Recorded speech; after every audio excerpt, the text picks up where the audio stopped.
So when I was younger, I felt like I was alone. I felt like I had no purpose in the world. I honestly felt like I was just stupid.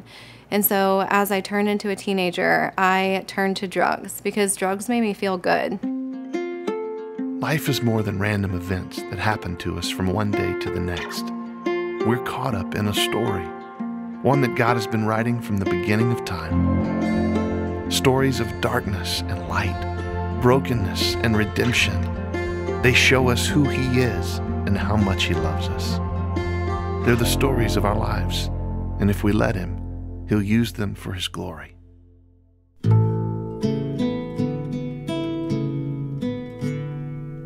When I was in 4th grade, I had a half-brother, and he was a lot older than me. He was my dad's child.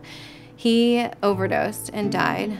In reality, that's where the trauma kind of set in, and I started looking for that older brother figure.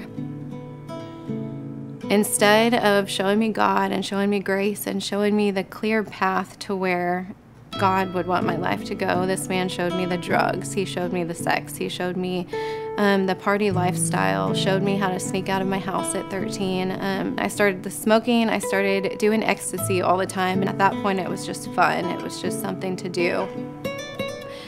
So I could not make the grades, so they ended up kicking me out of high school into an alternative school. That's when I really started. Like, I blew my first line of oxy when I was 17 years old.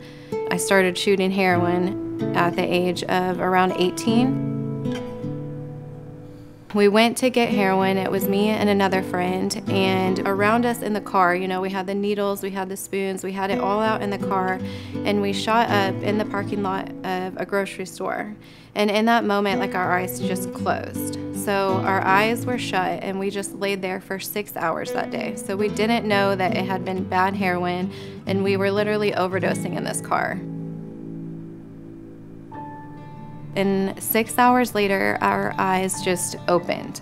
And it was almost as if my eyes had opened spiritually that moment, and not just physically. Like, I finally saw the life that I had been living. I finally saw all the chaos that I had been creating. That's when I realized and I stepped into a different life. And I really just said yes to God. It was my first yes that I said to Him.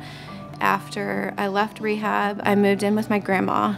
She really just poured her wisdom and knowledge into me, and that's how I became the woman that I am today.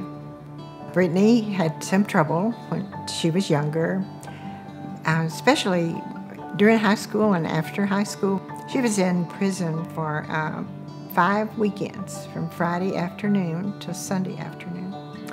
I was privileged to fast and pray for her during that time, those weekends.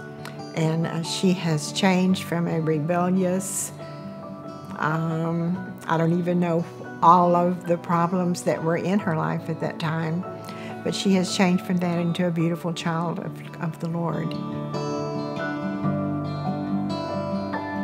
So we know that I got kicked out of school for not being able to make any grades. So I took one class at community college, and I got an A, and I felt like so fulfilled, like I can do it. So I took that one class, and then I took 2, and then I took 3, and then finally I got my associate's degree, and I got it with honors.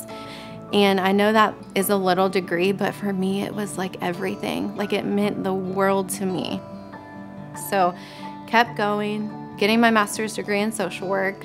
While I was getting my master's degree, I went ahead and wrote this book about like how to get sober, how to really just all that knowledge and wisdom that my grandma gave me. I just really put it into a book for others to read. So now I have a business that helps addicts who are feeling stuck, but they're sober. So they've reached the point of sobriety. They're doing amazing, but they don't know their full potential. They don't know their divine destiny. Like, I believe that we're made for more than just sober. We're not made to just become sober and just continue our lives. No, we're made for the abundance of God. We're made here for a specific reason, for a specific purpose. If I had to tell a girl in my shoes at the age of 13 just a message, it would just be that you are here for a divine reason, that God loves you abundantly, that you are special, you are talented, you have unique things about you that other people do not have, and you bring that to this world. And do not forget like how amazing you are.